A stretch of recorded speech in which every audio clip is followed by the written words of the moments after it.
राजू मल नाम का एक सेठ रहता था जो बहुत ही लालची था। किसानों को बहला फुसला कर ठेके पर खेत में काम करवाता था और बाद में उनके सामने शर्त रखकर उनका हक मार लेता था।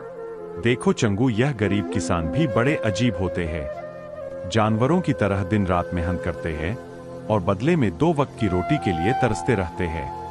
और मुझे देखो, मुझ जैसा मालिक बस बैठे बैठे हुक्म चलाता है और सारी फसल मेरे गोदामों में भर जाती है। सच कहते हो सेठ जी, पूरा गांव आपकी मुट्ठी में है। इनकी मेहनत का फायदा उठाना आपसे बेहतर और कोई नहीं जानता। पूरे गांव पर आपका ही राज है। आपकी मर्जी के बिना एक पत्ता भी नहीं हिलता।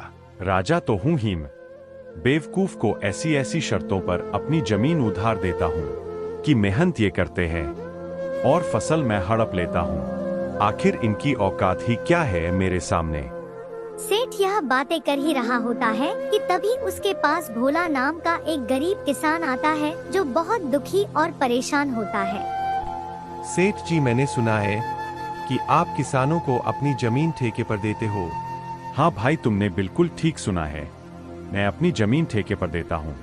ठीक है सेठ जी, मैं भी आपकी जमीन पर खेती करना चाहता हूँ। मुझे भी 1 साल के लिए आपकी जमीन ठेके पर दे दीजिए। मेरा नाम भोला है और मैं पास के गांव काशीपुर में रहता हूँ।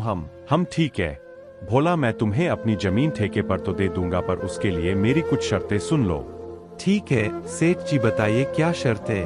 शर्त यह है कि तुम्हें मेरी जमीन पर काम करना होगा और 1 साल के बाद उस जमीन पर जो भी फसल होगी उस फसल का आधा हिस्सा तुम्हारा होगा और आधा हिस्सा मेरा होगा।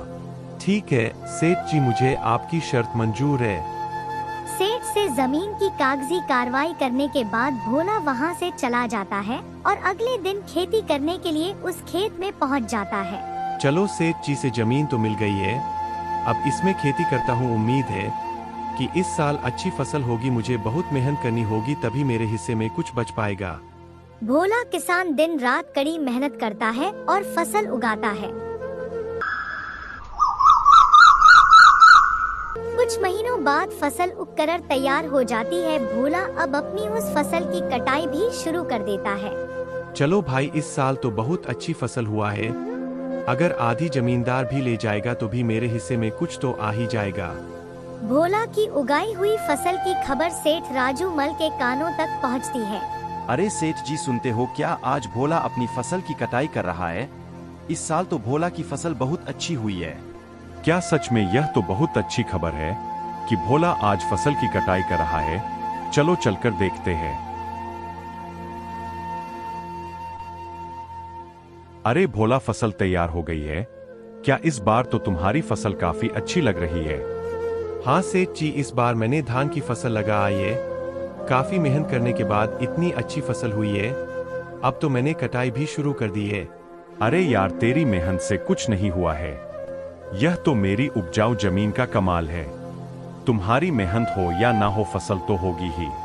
सेठ जी, खेत भले ही उपजाऊ हो, लेकिन अगर वहाँ मेहनत नहीं होगी तो फसल कैसे होगी? मैंने बहुत मेहनत की है। इस पर ज्यादा मत बोल भोला, मेहनत तो किराए के मजदूर भी करते हैं।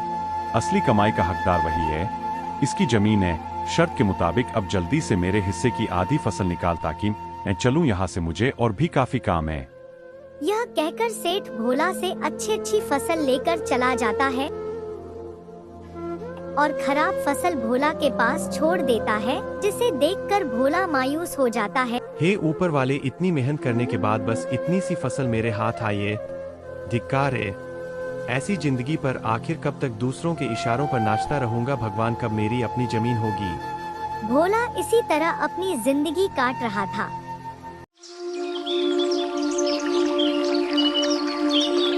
कुछ महीनों बाद भोला का बेटा बापी, जो शहर पढ़ने के लिए गया था, वापस गांव आ जाता है। गांव आने पर जब उसने गांव का नजारा देखा तो उसे बहुत दुख हुआ।